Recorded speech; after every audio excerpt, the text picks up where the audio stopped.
What's going on, guys? So if you're watching this on my YouTube channel, the K-Curd YouTube channel, this is the last episode that's going to be on there. Aww.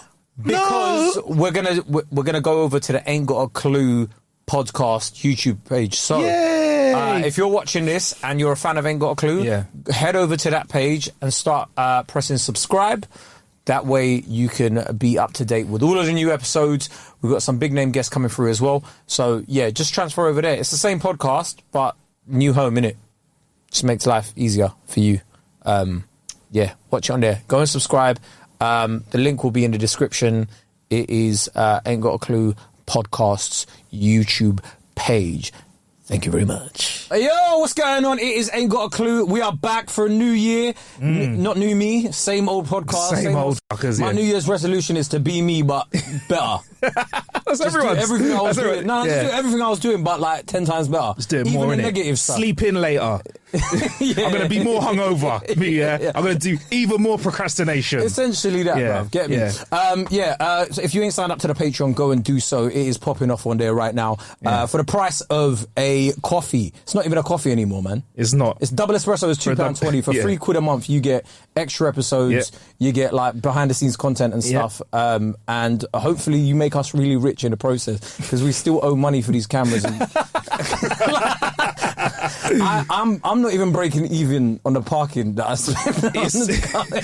I was gonna say £3 in a few years ain't gonna be much, is it? It's not gonna be much, is it? It's gonna be what, single espresso soon, isn't it? I swear, we're probably like going down the same route as Zimbabwe, bruv. You reckon? Oh, what? When there's like £300 buys you a loaf of bread, bruv. With Charles on the money. Charles on the money is going to make inflation go even higher. Do you reckon? 100%. I know he can't say anything. I know, welcome. Welcome, I guess he's doing all right, isn't it? I guess it's James Haskell. I was waiting. I can fucking say what I like. I'm coming in all guns blazing. Friends with Mike Tyndall and royalty, basically. My face on a note. Do you? Yeah. What note? Like though? a £9 note or something like that. Like, real dodgy, like half a fiver. Yeah. One of those. I want like Illuminati shit on mine. You know, like in America. Loads of triangles. Loads of eyes, pyramids. Like fold it. It comes out like real racist stuff. Do you know what I mean? Just so everyone goes, the £9 note, the Haskell. When you fold it up in a certain angle. The weird thing is the Haskell note comes just pre-rolled for the bag ends. Comes in a cone. It just comes in a cone. It's cone shape straight away. You can make a. It even comes with a bag itself. That's what the other pound's for. Yeah. Oh, I love that. Imagine that. So some of the listeners are like, "What's a bag?" Yeah. I don't know either. Yeah. Well, you came with some black eye gin though. Cheers for that, mate. And this is the James. Let me read this. Like anything. Do you know what's pissing me off? Yeah, You know when people are just talented in one respect. Like you were a fucking talented rugby player. Yeah. Now you're a fucking DJ. Yeah. You're an author. You're a father. I mean, that one's not so impressive. But you just did what you do, innit? You did what you did. The right hole takes a bit of money. And then you fucking now you own a gin company. Yeah. What's this? Black Eye Gin. Yeah, Black Eye Gin. Stand-up comedian. Technically. That's the phone shop school of thought. Man say him a ting. He's a ting, isn't he? Yeah. So you're doing loads. So what brought you into this? Well, first of all, I always come bearing gifts, lads. You know that. But a bottle of Black Eye Gin. So it's a long story. I kind of Alex Payne and Mike Tyndall, who I do the Good Band Rugby podcast with, we like drinking gin, very posh middle class activity. Yes. Running over poor people as well and doing everything else. And we so basically we were drinking gin a lot, and a couple of people approached us, said, have you thought about doing your own? And we started working with a company called Hawkridge Distillery, and we spent ages going through kind of all the branding. It was quite fun looking at branding. Yeah, what's the name? So we actually started with a couple of other names, and it was the one name that we wanted I can't even remember what the name we actually settled on was taken already. I think there was like a vodka or something with it. And then Black Eye came out, and we were like, do you know what? Life gives you, black eyes. Kick you in the bollocks. Rugby gives you black eyes. It kind of works quite nice, quite punchy. And then we decided to go for the black bottle, and the gin inside it There's a few secret bits in it from potentially some royal estates, but we haven't, we can't reveal too much of that. It's got a bit of Harry's blood in it. I'm joking. Not yet, anyway. He's going to need the money soon. He's going to be investing in it. Yeah. He's got 100 mil now. Is it? For Netflix. Netflix is that how much he gets? Yeah. I need to break up with my family. Is that 100? I'll marry like some random. I'm not sure you get 100 mil for breaking up. No. You're like, what would you get? Like, I don't know. Sponsor it. Yeah. Just me in the middle of Lidl. Hey, mate, it's all money.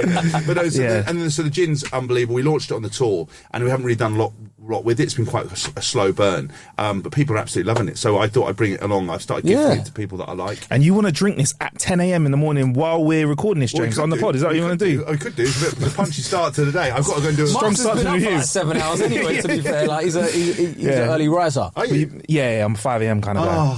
But I get to bed early though. Not one of them things like no days off. Bro. He was asleep at 5 p.m. last night.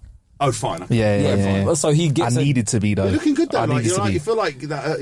That's the way of saying you're fat. Yeah, isn't it? Yeah. You're filling out the cracks. You're filling out the creases. You're looking like eating well. You look well. Wrinkle, it's all just filling it out. You had a good Christmas, didn't you? Yeah, I had a great Christmas before. Now he's grown into it. I like it. But you are looking good. I just wanted that extra sleep stuff. It's just I'm always a bit freaked out when people go.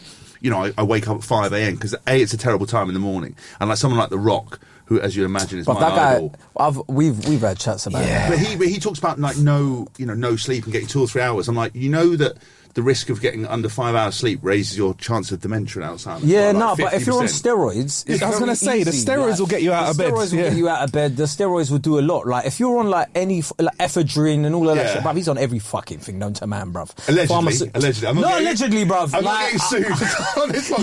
Yeah. Sue me, ain't that shit? I'll do the press. That's good press. Just lost your hourly contract.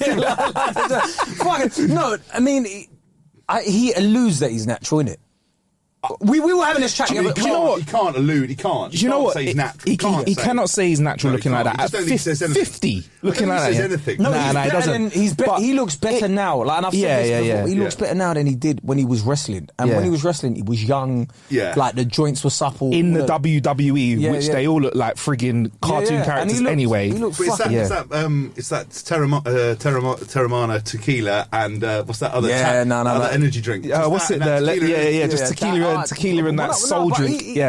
Bro, you can't look like that, man. But yeah, he gets up 5 a.m. He basically gets up like ridiculous time, but he also trains at 1 a.m. and says he only has 2 or 3 hours. That pisses me off almost a bit more. That pisses me off a bit more than steroids, because steroids we kind of know, right? Yeah, and that, we know. He's got veins. He's got veins like anacondas in his. Anytime you see someone with like mental veins, like are all like wriggling shit in his neck, in their chest as well, like James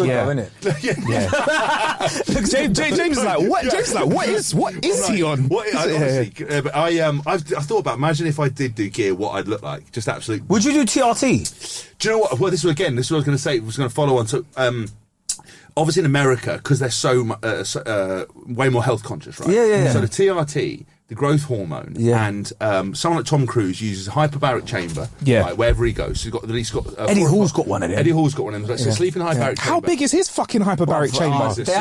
They had to fucking get a crane in and it's shit. It's like a torpedo tube on a submarine. Bro, if you go and watch the video how they brought it into his house and stuff, bro. It took like 4 or 5 men to just like normal men. I was going to say normal humans. Not fucking strong men, like, do you know what I mean? But like it was like when he goes in it as well, and it's got like a phone where we like talk intercom. From inside it to talk to the other. It brings a cup of tea. Bruv, like, you know when you're like, bruv, life ain't worth that, bruv. No. Well, I think so. Again, the hyperbaric chamber, they do red light therapy, so infrared saunas, but also like ultraviolet therapy and red light therapy for anti-aging, right? So and basically, I think it's a red light therapy or the hyperbaric is basically shown to the end of your bits of your DNA or whatever, it does something, or some of your cells basically stops them, so it reduces aging. So that's why Tom Cruise looks like an absolute boy. That's why The Rock looks like a boy. They're all this stuff. You don't know. Have you seen his face recently? What, Tom Cruise? Tom Cruise. It's not, bro. He's like 80. How old is Tom They're doing some of that CGI shit, bro. You know the CGI shit that they had in The Irishman? Oh my god, yeah. But that shit that they had in The Irishman, where they had the guy looking like he was fucking 25 years old, moving like a fucking 70-year-old, bruv. That fucking pissed me off. That whole thing. Just use a bit Italian actor in it. Use a young actor. But yeah, all of that shit. I'm like, it's not worth it. No. Unless you're an athlete. Yes. And your job relies on that. If you're just like if you're like us, I'm just going on stage, bro. Why the fuck am I using a hyperbaric chamber? If I saw Bill Burr going, Bill Burr's routine in the morning is a hyperbaric chamber. I love Bill Burr, man. I know, absolute boy. I know, but I'm saying like you'd be like, why the fuck is he Bill using Burr was doing it. I mean, but it's effort though, isn't it? That's what I think it is. It's just expensive. It's but effort. again, imagine this, right? So you go. You just. I think. I love the way he sidestepped the question though, where I was like, would you do TRT? Sorry, I was going to come back to that. So the thing with TRT is, it's a secret ingredient in Black Eye. I talked about it in the book. Right? So what a lot of people are doing is watching Love Island. The honest answer is yes, I would do TRT if I needed it, but I'll tell you why. A lot of guys watching. You're on so much testosterone already in your body, you don't need it. Yeah. Well, the thing is, when a lot of these guys watching Love Island and all this stuff now are going and like men are obviously always want to have shortcuts. They're all just going and firing in this TRT, right? Yeah. In fact, you know about TRT. You know what I mean? People are just doing it willy nilly. And the thing with TRT is, what they forget is that if you introduce something to your body, that it stops your normal body production. So your nuts shrink, which people don't talk about. So little raisin balls. And obviously, if you don't manage yourself coming back out the other side when you eventually stop, you literally fall off a cliff, and you'll feel worse than you ever felt, and you basically can make yourself infertile. So a lot of lads, a lot of young men are watching all these Love Island stuff. Someone will go into the gym, brother, you thought about TRT, right? And they're going, start smashing it in, feel brilliant, and then basically stopped it. Like, they can't have sex anymore. Like, also, they're infertile, and also it blows their receptors off in their head, so they can't get horny anymore. But do you know what the funniest thing is? Most of the guys you see in the gym are on roids, and they still look like shit. Yeah, like you got to do it with like the right diet and all of that sort of stuff. People just think, let me just take this, and then they still look like shit. They look like fat lumps, and you're like, bro, like you need to do everything else with it as well. Or a good friend of mine went out and he was on juice and he partied as well. And his liver just couldn't take it. His liver couldn't take it. So he gave himself like chemically induced jaundice. So he was in hospital. Like obviously, we call him Homer Simpson now, whatever. Now when he came out of it, there was jokes and that. But at a time when we went and saw him, we were like, deal with stuff. It's horrible. Your friend could be dying in it, and you're like, "Is he alright?" As soon as you find out it's alright, let the joke. It's mad. Begin. We all had pictures and stuff because it's not looking too good for him. Took pictures and stuff, and as soon as he was fine, those pictures went right into the WhatsApp group.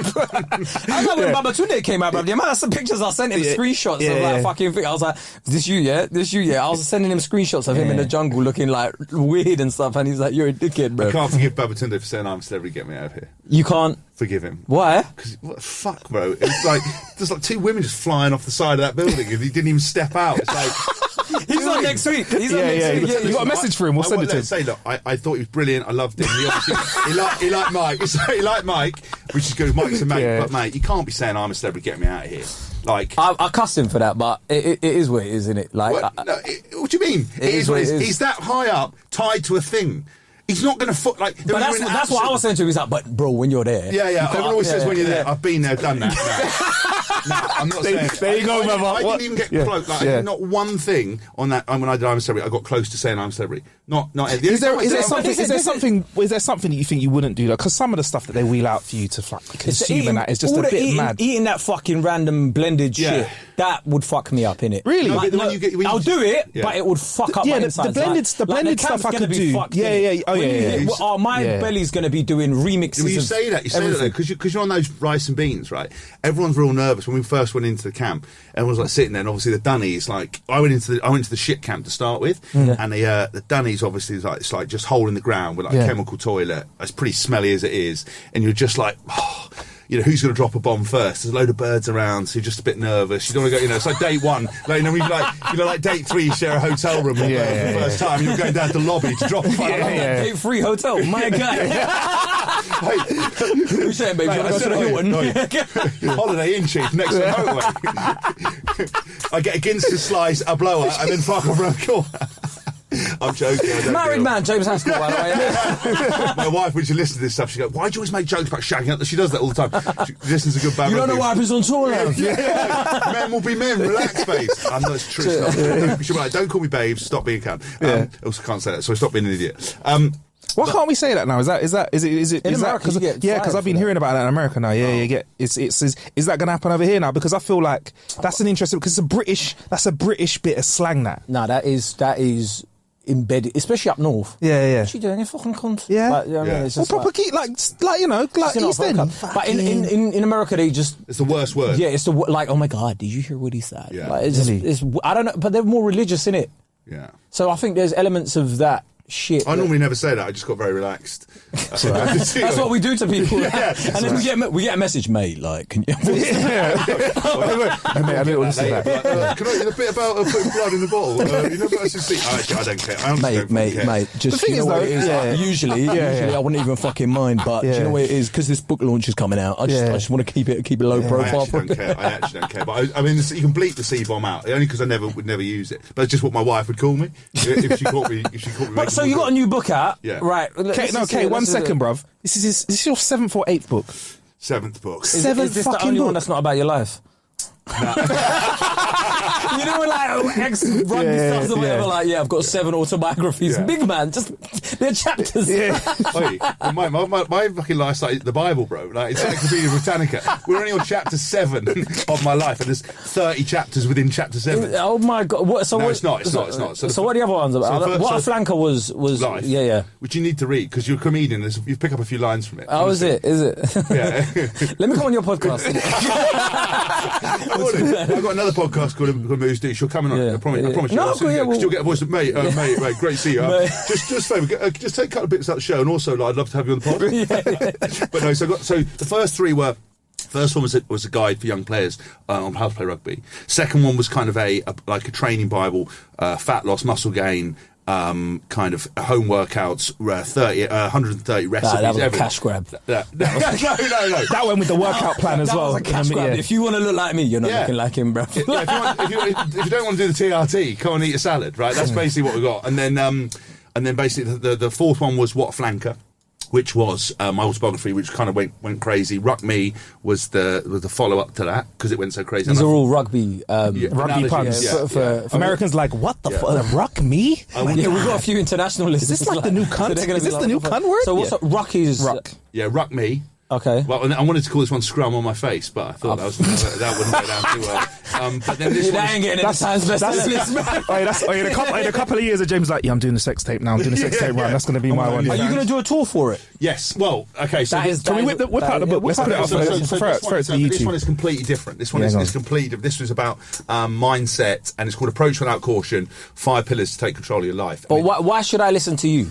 Why should you listen to me? Yeah, but no, genuinely. Because basically, I played professional sport since the age of 16. I worked with some of the best coaches, best psychologists, best trainers, nutritionists, business people. Obviously, as you said, I've written 7 books. I'm a DJ. There's no tears in it. In that. No, not really. But I think there's a lot. Also, I've had my fair share of scandal. You know, I've been on the front page of newspapers for doing stupid shit. I've had injury, success, and failure in lots of areas. Yeah. I think all the lessons I learned from being a sportsman are the same things I applied to everything else you're talking about. So again, this is one of the things. It sounds really self-aggrandizing, but I've written the 7 books. I've just released my 7th track on touring records or music records. I've done lot DJing, all this stuff I do. So fucking impressive. I set you up to fucking but it sounds wank, but no, it doesn't. Like, because I feel like a lot of people try and box themselves in, and there's like a lot of people that will go, oh, I don't know if I could do that, like. And it just shows if you're confident and you believe in what you're doing, and you're like, do you know what, I've got the ability to do all of these things, you can go out there and do it. Yeah, exactly. And I would presume that, like, through your career, and you've written about it in a few of the books, innit? Like, as a rugby player in the change rooms and that, to be the guy that comes in who's even got a fucking website, or a man's active on social media. Who the fuck is this guy? Do you know what I mean? And I've taken a lot of heat for a lot of what I do. I'm very much an acquired taste. I know that. I don't, I'm not one of these people that says, I don't care about what anyone thinks. Everybody cares what people think. We're programmed to do it. But I care what the right people think, and I've kind of learned over the years to switch off, but also to take kind of feedback. And you were saying, off air, you're talking about kind of making notes and your progress in kind of comedy and stuff. You have to take feedback from the audience. You have to take feedback from your peers. You have to look for feedback, and that's very hard to do, especially as men, to take criticism. And people don't do that. But if you want to develop, you have to fucking... You have the way to men take criticism, Is it? Hey, but that pussy. That's what I mean, but so you get upset. But the weird thing is, I talked about it, is that you can have that moment where there's something really uncomfortable, where someone says, listen, I think you're doing this, and it's someone you respect, and you know that they're not on social media, so that, and you've met them, and they say, look, I think you need to do this. So you might go, fuck you, what the fuck do you know about it? Walk away. There's a quote that I live by now. It's like, don't take criticism from anybody you wouldn't take advice from. Of course. So one of the things is find the right people in your life that you respect, that are going to challenge you, that aren't going to blow smoke at your ass, but equally people that do what you want to do better than you and go and ask them for help. So that's why. So all the people I work with on whether it's writing books or speaking or DJing or music production, I'll always go and find people and just ring them up or message them and go, look, I know it's easier for me because I had a bit of more of a public persona, so it does open a few doors. But I'm as hungry as ever to do that, and so the lessons I think. Well, it's also one of those things that once you start playing professional sports, like people think it's so fun. Obviously, there are fun aspects to it, but your life is regimented to a T. Like you don't really decide where you are. They're like, on Sunday you're in this city. You're going there. You're at the hotel. This is the time you're going. This is what time training is. You got to be asleep by this time if you're a good athlete. Like, and then it's like you're waking up and you're going to this other place, and it's like sometimes you're not there for Christmas. No, do you know what I mean? And it's like your whole life's regimented. So when you come out, it's like of doing that, it's like this. You're sort of in this like vortex of like, fuck, what do I do? That's like, I don't know. I read a stat the other day, like most Premiership footballers are like bankrupt within 5 years of like. Same thing with a lot of sports, like NFL guys, like something like... Jermaine Pennant just went bankrupt yesterday. Because they continue their lifestyle as if they were still earning the same money and haven't put anything in place. And one of the biggest lessons that I learned through my career was not necessarily about the psychology, not necessarily about the nutrition, wasn't necessarily about the training. And you said all the things you say are exactly right, was the psychological part. So I started seeing a psychologist when I was 17, and for no other reason than a lot of people would... pay money to take supplements. A lot of people would say, if I said you could run faster wearing these trainers, everyone goes out and buys them.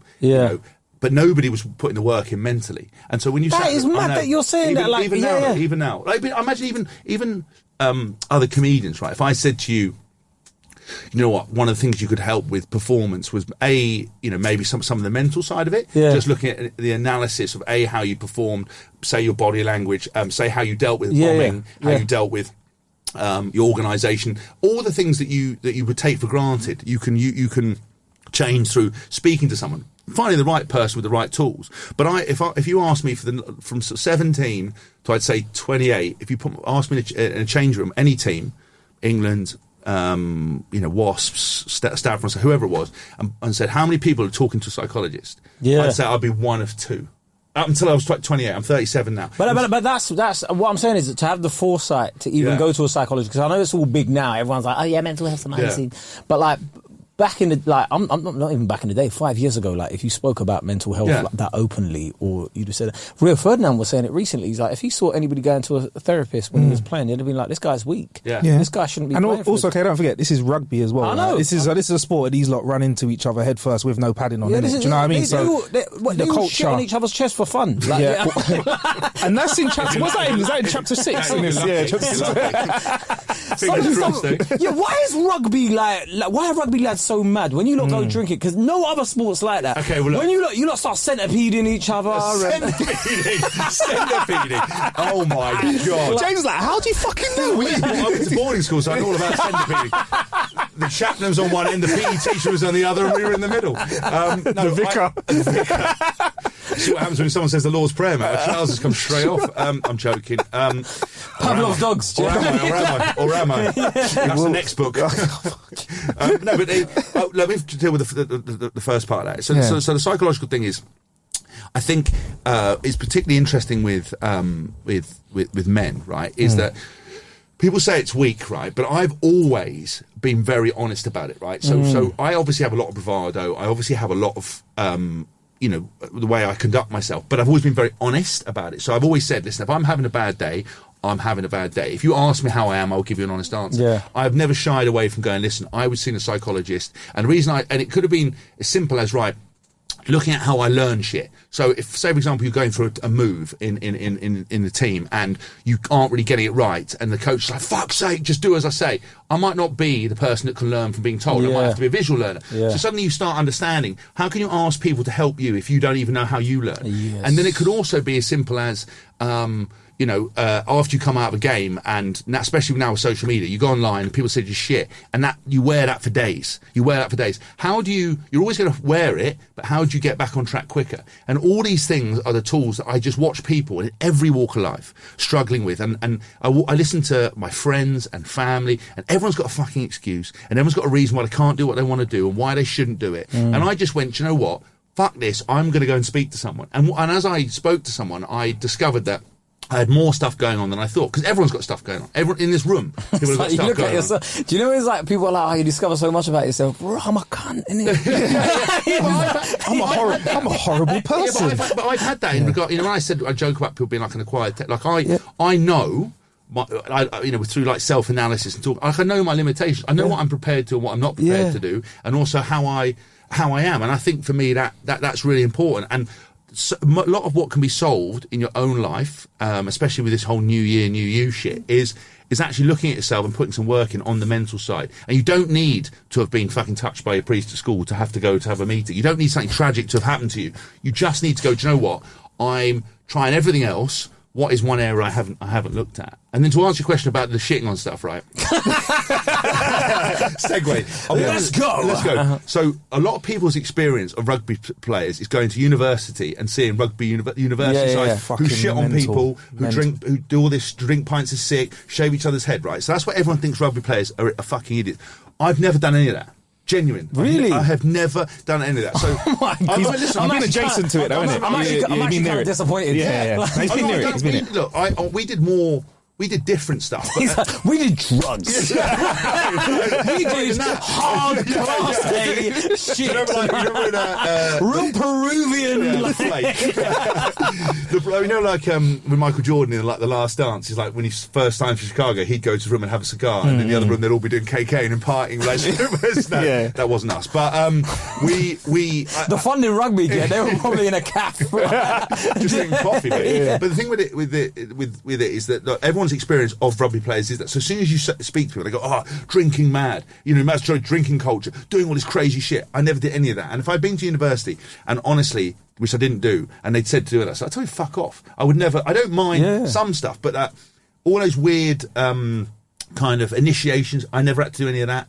The worst initiation I had to do was sing on a bus. So when we made an England debut, sing on a bus. That's and I chose that Tenacious D, You Don't Always Have to Fuck a Hard song, which when some of the elderly coaches told me to sit down, you silly boy, which didn't go down well. But then you have to have a drink. Then you have to have a drink with every member of your team. So there's 36 members of the team. They have to drink what they drink. So they might come up with a glass of red, drink it. If they want to fuck you, maybe a pint, maybe they go for something else. But you can only have one drink. Obviously, surviving 36 drinks with the lads is pretty punchy. That's the only thing I really had to do. By the way, athletes. So that's the only thing with it. So I don't really know about that. I know people do mad stuff, but I wouldn't done it. Was there anybody like real mad that you were playing rugby with that you had to even go, hey mate, like calm it down? Well, I tell you what, there's a lot of so some of the specific Pacific Islander guys, because again it's weird. Look at the sort of culturally, a lot of them were supporting lots of their family. Some of them were supporting villages of 100 people. It's like mad when you look at it, like insane. They didn't really talk about it because if you think that we're kind of closed shop, Pacific Island guys are amazing, but they have so much social pressure. They don't normally talk about anything. And some of those guys would drink, and it would be like a switch had been flipped. And honest to God, it was like you're going to die. I remember I saw one guy come up behind a teammate and was like heavy breathing, and the guy just didn't turn around the right way and just got absolutely popped for no reason. And it was like you've killed him. Another one. This member of the public started on our friend. This Pacific Island guy took his t-shirt off, wrapped it round his wrist, and Superman punched this guy like out of nowhere. Just literally went what? And we're like, he's dead. He's dead. It was, and stuff like that. That was quite loose. Brother, you're disrespecting my friend. and that was quite loose. And then too late for sorry. And then I think there's some other guys as well who once they go on the piss, wouldn't stop. Yeah, just wouldn't stop. Like the 2 or 3 days disappear. Fucking hell! Disappear a guy. Like you're doing the Six Nations, and actually, luckily, I think on international level, you would. It was sort of either club level or like post the end of a tournament. Oh, okay, yeah. You would go. But some guys in clubs, like we had a guy that we played. I think we played away in somewhere like South Africa or wherever it was, and they went on a night out, missed the flight home. Turned up 2 days later, came back. Like people like putting out missing person stuff. Like, always one. Can you imagine? Can you imagine playing for England? Like they're waiting at Gatwick for you all year, and it's like, where is it? No, we don't fucking. Yeah. I've had that. I've had one guy. I won't mention his name, but we played in France in a World Cup warm-up game 2015, and the guys who were not involved in the game went out, and this guy was told, "Listen, we know that you're a bit bad on the piss, mate. Just like rein it in." And he basically got drunk, wouldn't listen to anybody, like pushed his friends over, went out, woke up in the doorway of some French people's house. I opened the door, terrified, called the police. Yeah. He comes back to the hotel at 8 a.m, handcuffed, right? And they're like, all the lads are getting on the bus to go off to training. He comes in the police. The coaches haven't seen him. We're like, fucking hell, just, go to your room. Just say you're ill. Of course, because he's still shit-faced. Goes into the physio room, is breathing alcohol on everyone. And they're like, where have you been? He's like, oh, nowhere. They're like, you need to just been watching the Moulin Rouge. It's great. Haven't you seen it? Oh, that's wonderful. So there are loose guys. I mean, I'm not really built to do that. Really, I'm not. But you seem like you're like always trying to like be as best as you can be physically and stuff as well. Like you had a back operation, didn't you? And then you come back, bruv, 6-pack. I was like, the fuck? Yeah. Has he done I got good genetics on. I think that does play a big part. But I'm fucked now. Like I've got arthritis in my right ankle, so I limp everywhere, which is annoying. I obviously had surgery on my back. I've got a problem with my wrist. My fingers are. What did you have in your back? So I had something. So basically, one of my discs was putting pressure on my spinal cord. It bulged into my spine, and the weird thing was that there's something called cordia equina, basically, which means that if your disc crushed your cord, the amount and it basically fully crushes it for every kind of hour or sort of few hours after it being crushed, you're permanently damaged. And mine was heading. So I was in a car driving back, having had an MRI scan, and my doctor called me out and said, "Where are you?" Driving. Driving. I'm fine. And he goes, "You need to get to hospital now." And I said, and I was like, "Listen, mate, I'm not fucking, stop being so dramatic." He goes, No, we've had a look at your MRI scan. Basically, your cord is being, is very much crushed. You are heading towards cordia equina. Now, if I'd had cordia equina, I would have shit myself. I would have been screaming in agony. So I wasn't obviously that bad. Yeah. Went straight to see the surgeon. The guy was like, "Look, you haven't quite got it, but you're pretty fucked." So you couldn't do any deadlifts or anything? No. No running. I had no box jumps. And so basically they said next day, come in for surgery. So I went in the next day. See what private healthcare can do for you. Yeah. And if that's a reason to fucking read the book, right? Like, I don't know what it is, bro. Like, if you want to be successful and prevent fucking becoming an idiot that can't, you know. That's what, mate, if I'd rely on the NHS, I'd be dust. But one of the things is that we'll see you in 6 months. Yeah. The thing with it is that you. That's a good one. The thing with it is that with the insurance stuff is that I'm not covered. So all my stuff that you want to be covered for is now pre-existing. This is why he's writing so many books. Shit, yeah. That's why. Genuine. You think I'm fucking joking? Why? I'm like, like they say about a duck. You look at the top of the water, a duck's just very serene. But he's fucking mad. I'm like that the whole time, trying to stay up, because that's 25 bags. I reckon since I've retired, no joke, I've done about 45 grand on operations, injections, scans, not covered by anything. So if I fucking break my leg, I'm covered. I was only asking him because I got a back problem myself. Yeah. Right, do I need surgery? Look, I would say... I don't think I need surgery, but I think mine's more nerve. Fine. But I would say surgery is always the last option, because a lot of people think once you have surgery, everything's going to be better. Once you go in and interfere with any part of your body, you can have more issues. Actually, since I've had my back done, I'm way better. But even then, like this morning, I went training and stuff. You still feel it. Like I was picking up boxes and stuff yesterday. You still have to be super attentive. Like I don't squat anymore. I'd never do deadlift anymore. There's loads of things I wouldn't do. I can't run anymore. So I don't really run or do any sort of squats and stuff anymore as well. Just because when I stand up, that's where my issue is. from a seated position. Like, the more I'm active, I'm fine. But once I start, once I've been sitting down for too long and I stand up. Well, that's what lockdown did my back in. So I was doing all that MMA stuff, I was doing all that wrestling, and obviously that didn't you can't help. do that anymore either. Nah, that's got, you got to part out though. I've stopped all that. But the thing is, the worst part of my body at the moment is my ankle. It's so bad. I haven't run since I retired. And honestly, it was raining yesterday and I thought, let me have a little jog. Little jog to the door. Mate, I honestly thought it was going to fall off. And they want to fuse that. So they want to take... So basically, when they fuse a joint, you obviously got your cartilage. They basically connect the joint so it doesn't move, so you're not got no pain. My brother did rugby for like 3 years, I think, and like he had to get surgery done on his like foot and everything. And he can't feel most of his foot. No, I know, and that's fucked. That nerves. Is that frustrating though? Because obviously you're someone that's come out. You've done a lot. We've already established that like you're up for trying new things. But one thing that is inevitable is your body, innit? Your body is going to start saying no. And is that something that you like think about as well? Yes, I think the pain things are a really interesting one, because when I retired, I basically retired 2019, went straight into a lockdown. All the stuff that I did was public facing, so DJing, speaking, a podcast, everything was involved. This guy DJs solely in a vest, you know. Hey, the only guy that can DJ. You can DJ and be security at the same time. That's what's fantastic. SIA badge. Just with a vest on as well. I've never seen him do a mix in fully clothed. Nah. They're not paying for that. He's on stage with him and he's just there like half. He's going to drive through Nick's in the house, lads. What the fuck are you talking about? Craig, David, you know, and he's just there like, fucking go on, Craig. Look at these fucking guns.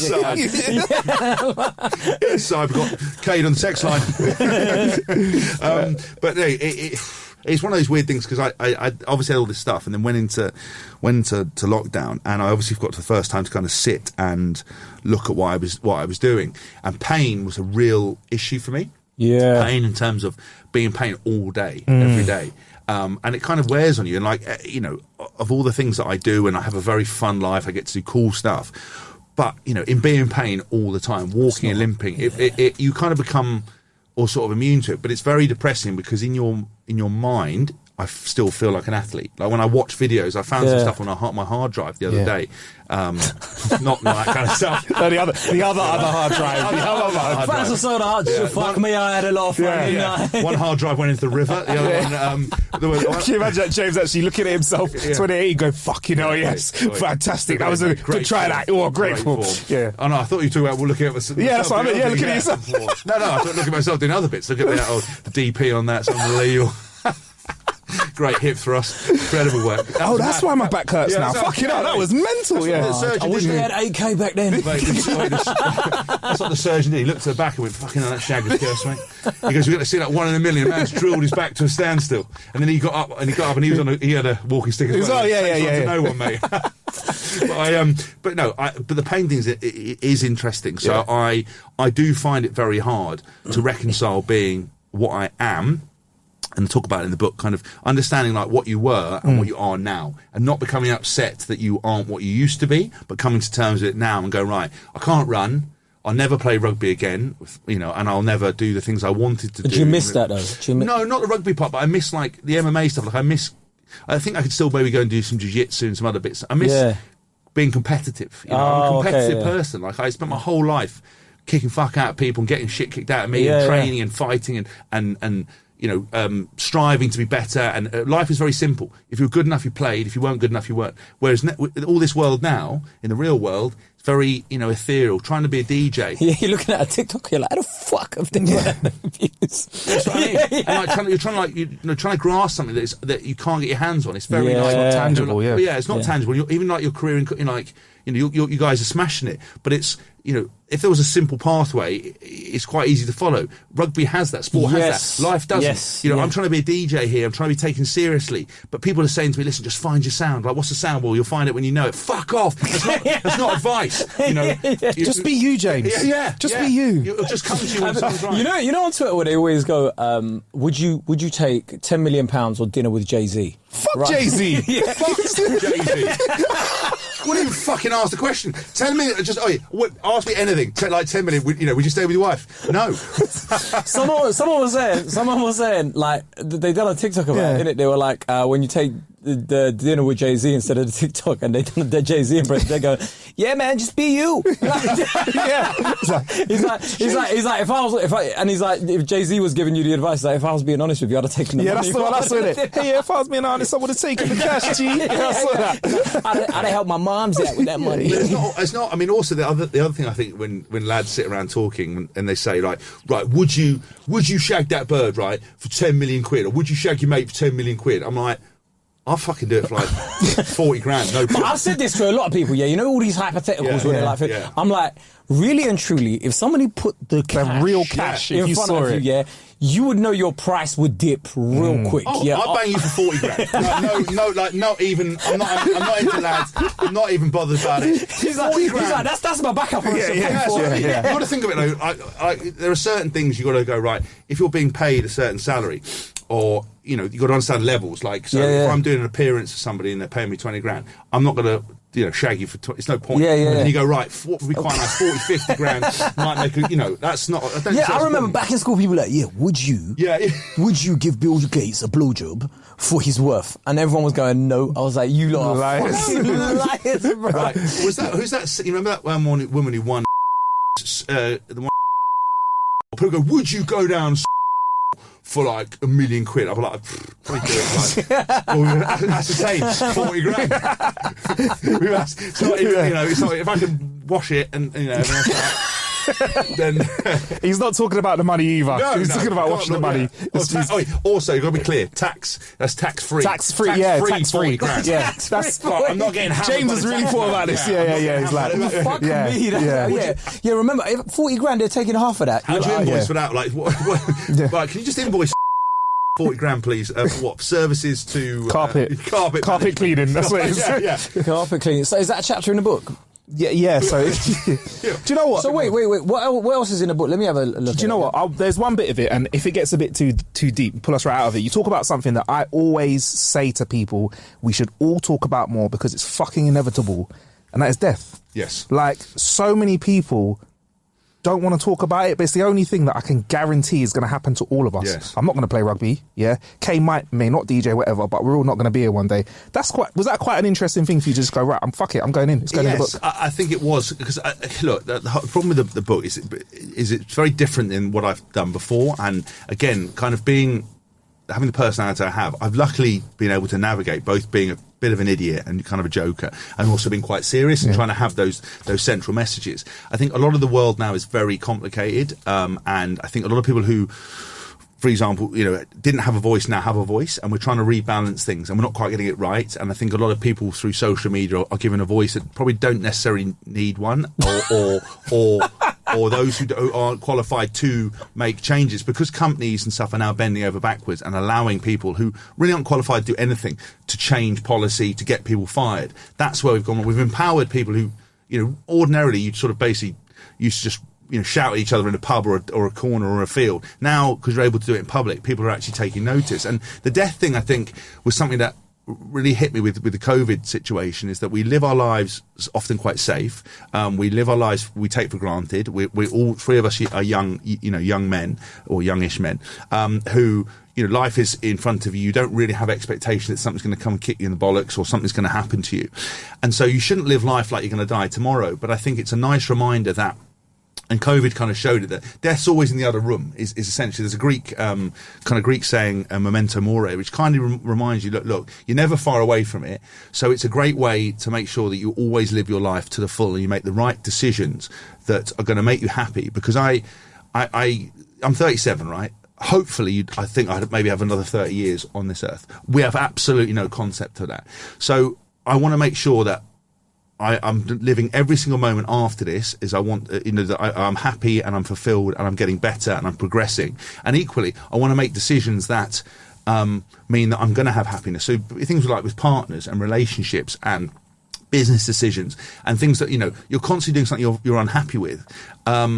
You don't want to spend your life doing that, because if something was to happen tomorrow and they were to go, listen, you've got fucking testicular cancer, touch wood, it doesn't happen. You don't want to go, fucking hell, I waited, I haven't done anything. The reason I live my life like I do with a bit of chaos is if I was to walk out here and get hit by a bus, I've had a real good go at it. No, you can't really say I haven't had a good go. But imagine the book you could write after you come out of getting testicular cancer, bruv. Yes, that'd be a the other side of the journey. Is that Harper Collins? Does Harper Collins be like, James, we need to have a talk? Yeah. Would you for 40 grand? For 40 grand. He's halfway through the chemo and it's like, listen, mate. Well, doctor says you're going to be fine, right? Look at the proposal, right? You bald. Trust me. I'm going that way anyway. I'm getting a new lid this year, actually. You're going to get Turkey? I'm going to get it in, I'm going to get it sewn in. I'm going to come out with a top knot and a ponytail. Going to get AstroTurf. They're going to come straight. Looking like Chaval. Because he's the only bloke. Okay, he's the only bloke I know who's got a preceding hairline. By the time he's 50, it'll be over his eyes. Who's that? Is it Sam Ryder? Is that you going to look like? That guy that done a Eurovision Song Contest. That's what James going to look like. It's impossible to hate him, innit? He's everywhere, bro. He's everywhere. Yeah, he was. I was watching it going, I want to fucking hate. And then I was like, I was toe tapping my way through the whole. He's great. I'm going to look like Sam Ryder. But poor man. Sam Ryder. Are you in Turkey or are you doing it at Harley Street? No, I'm going to go Harley Street, bro. I'm not going to Turkey. I've got money. No, I'm just going to get done. I'm going to get it done for free. Just come out and talk about it. Oh, little couple social media posts. So when you said about the book coming out about chemo, yeah. You were like, I made a joke of it. I'm 100% do that. Like, you guys, all the stuff you're suggesting, I wouldn't do. Okay, no, if I got hit by a bus or something like that, and I lived, the story about how I changed my life. I can imagine that. Next stop, life. Yeah. That's what it'd be, something like that. That is the title. He's going to be on his bed like, am I all right? Yeah, I'm fine. Yeah. Can you get Harper Collins? I'm trying to think what the title Get to write this down quick. I tell you what it'd be for the post-testicular cancer. New balls, please. Yes. New balls, please. New balls, please. Mate, imagine that. It would be like the same cover as this, just with his just the bottom half. Trouserless. Yeah. Grab the balls by the horn. Now, I love how you could joke about that stuff, though, right? Do you know what? If my balls went, that's the one thing I'd like. That's when I would be like all your other body parts, like you can sort of deal with in it. Your wrist is you get synthetic ones. You still feel like you got no, not your ball. I'm talking like your your piece coat. Yeah. Oh, you're actually crumb. You know, like I was speaking to a couple of other comedians, like on a car share, and I was just like. They were like, "Oh, remember when you just get boners like when you woke up?" And I was like, "What do you mean remember that?" That's that's a sign of weak. That's a sign of low testosterone. Yeah, I was like, "What do you mean used to?" Like that still happens. Yeah, to if me, you get morning glory, that is a great way of showing you've still got high testosterone. Yeah. That's why all these lads who didn't need to take testosterone take it and didn't need it. If you've got no testosterone and like you're over 40 or 50 and you feel tired, you're moody, you're not getting hard-ons in the morning, you're not feeling sexually active, you've probably got low testosterone. Go and see a fucking doctor and they can recommend it. Yeah, do it like pharmaceutically. But I don't know why I was even... But if that stops happening, brother, I am straight on the phone to a doctor. Yeah. I need to know that I'm having kids one day, innit? Right? And if that goes, I'm fucked. Yeah, but that's why a lot of these lads who take all this stuff, they make themselves infertile. Yeah, It's all fun and games until you go and get tested. You're like, by the way, you've literally made yourself infertile because your body isn't producing any more sperm. So any lads listening, for fuck's sake, see a doctor, work out if you need it, and do it. Don't listen to Big John down the gym and get recommended to start taking piles. So you must have been. My family's got high testosterone. Like my uncle was having kids in his late 60s. Nice. Like, do you know what I mean? Nice. Yeah, do you know what I mean? Like you're like. Raw, like you know when you're looking at him, like, he's still going through puberty. Is that what it is? It's ridiculous. But I don't know. From that part of the world, all of them are just like horny fucks. Like if you look at like anywhere in the Middle East, like there's like 7-8 kids. Like you look at any Middle Eastern family, they're like I've got like 9 uncles. You just get a different hobby though. There's not much to do in the heat. Read a book. Have a lie down. No, but it's too hot, isn't it? Too hot. So you've got to take some clothes off, start feeling horny. Oh, fucking hell, another kid. I thought you meant if you lost your piece. What if you lost your actual penis? Yeah, that's what I mean. No, I'm talking imagine about getting shot in the dick or your dick. That for me. Would you rather have your dick shot off, or have a micro penis? So you've had a dick and you don't have a dick anymore, or you have a micro penis. That would look mad on you because you got a big backdrop as well. Big backdrop. Yeah. It's a big landscape. It's a big landscape, isn't it? Oh my god, he'd be on a Manscaped advert. We look like the last chicken in the shop, wouldn't it? Like the lawnmower 7. Just I accidentally shaved the piece off. Oh shit. I think I'd have to go for the micro piece. Really? Because can you bend it in half and still thumb it in? I can't say it. They're doing these leg lengthening surgeries now. Have you seen this? Yeah. Oh, where they can add like a few inches on like below the knee or above the knee. They put they basically break your bone and they add a bit of metal in, and then fuse that with your bones and whatever, and then you get can't do that to a piece. No, you can't. But like, or you'd have to get. I'm like, how much? Like, how fucking? I mean, you guys are fucking tall, but like, how fucking insecure can you be about your height for you to just go? Let me add another fucking inch on, and and you're out for like 6 months, bruv. Like, you got to learn how to walk again and shit because your body ain't used to like. Yeah. But like Lionel Messi, he was on the growth hormone, wasn't he? Yeah, he was. I think he still is now. Is it? Well, I know he was back in the day. But there was a little thing about, I thought about 5 or 6 years ago where I think something like it came out and he was either still on it to maintain, and obviously, again, that has anti-aging properties, has recovery properties and stuff like that, and he's clinically able to do it. So that's when I look at Bezos. So is that a grey area then? Because technically with Messi, without that medical intervention, is that what you're trying to say? No, absolutely not. He wouldn't be the GOAT without. Yeah. Well, he wouldn't be though, technically. No, like that's, but Bezos, you reckon he's on the? You reckon he's on the? Have you he's seen on the best. Bezos? He's starting to look like a villain, isn't it? Yeah. Bezos looks fucking. Go on Google Bezos in 1994. The guy looks like an accountant. Yeah. He looks like a fucking dweeb, bruv. He's just saying, hi, this is my company, Amazon. You look at him now, the guy, he's in a hyperbaric chain, but he's got... He's shaved his lid off, isn't he? He's geared up. He's like younger. He's had Botox, he's had fillers, he's had nose job, he's had the whole setup redone. Mate, he looks unbelievable. He looks prime. You know, someone said to me, there's no such thing as ugly, just poor. 100%. That is 100%, bro. True. You listen. Look at the Kardashians back in the day. Fuck the Kardashians. Look at me. Like when I was in my teens, no barber, no gym, nothing, bruv. I discovered all of that, and then fucking hell, suddenly I was let's not go too far. You still like a work in progress. Still under construction. We'll put the pictures next, Madam yours on Instagram, right? So you get some most likes. Shirts off, yeah. Shirts off. Peace out. Okay. 6 months. Oh no, bottom half. I'm fine. Wait, do you trim up down there, lawnmower? 100%, bro. Yeah. I didn't want to look mad. No, do you know what? For a Middle Eastern guy, I'm not even that hairy. Like, if you think about it, look, there's nothing. Yeah, there. You're hairier than me. It's true, actually. I didn't think. You're hairier than me, bro. We're not down there. Looks like the last. You're very concerned about my. I am. Well, if I'm going to bang for 40 grand, I want a good work area. I want a good work service. We're not agreed there. I thought we agreed there. Do a couple more stand-ups, brother, and get some cash in, and I'll do it for you. Do a couple more jobs. Saying this, yeah. I'm the top in it. I'll tell you what, let's fight for it. Let's have a wrestle for it. A wrestle for before the wrestle. That's fine. I'll fight you for that, bro. Fuck that shit, bro. Come in, he's wearing a little skirt and a little bow in his hair. All right, let's go on to the Patreon.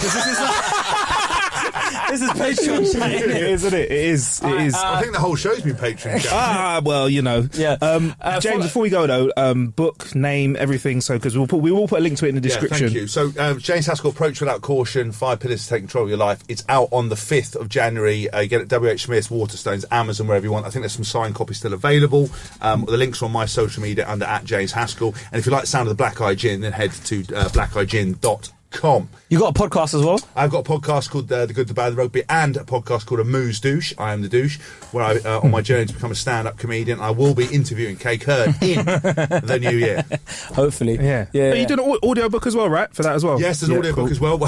You're like my PR managers. They're on fire. Yeah, there's an audio book out on Audible. I had to fucking read the book, didn't I? Because I was like, James, you got an audio book? It's like, not already. I was like, fuck. So now I've got to be drunk at Christmas and read a book at the same time. When I was working on the Redknapp show, they kept on playing a clip of Jamie's audiobook, and it was the funniest thing ever, bruv. Like, him reading it? Yeah. The grass, what a nice feeling. The smell. I want to see your audiobook. Yeah. It's a fucking audiobooks are hard work, you know. Yeah, man. Like recording them, like you're in a fucking studio for like hours and hours. So I did it in 2 days, and I did it. I think. So I started at 10. I'd walk out there at 6 every day with like an hour for lunch. And the weird thing is, obviously, you speak, but if you speak too fast, you've got to stop. You slip up, stop, go again. And by the end of it, I was like, fuck, go, fuck. You get stuck on a word as well. Yeah. And some of the words, some of the Greek pronunciations of some of the people in there. And you're like... Aristotle. Prometheus. You're like, can I say again? Prometheus. Say again. Prometheus. It's just going on and on and on. But yeah, it was hard. I think in total, like one day I did...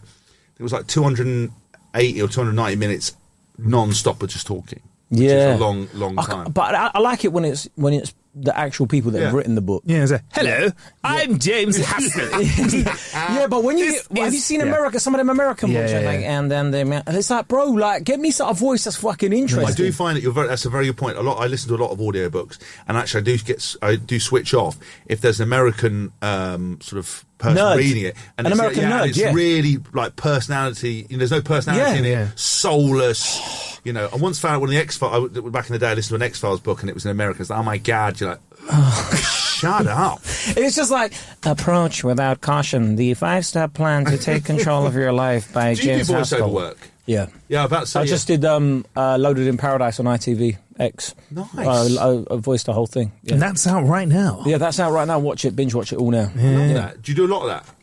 Not a lot, not a massive amount, but yeah, slowly. You're very good at voices. You should do more of that. Yeah, I will do. Thank you.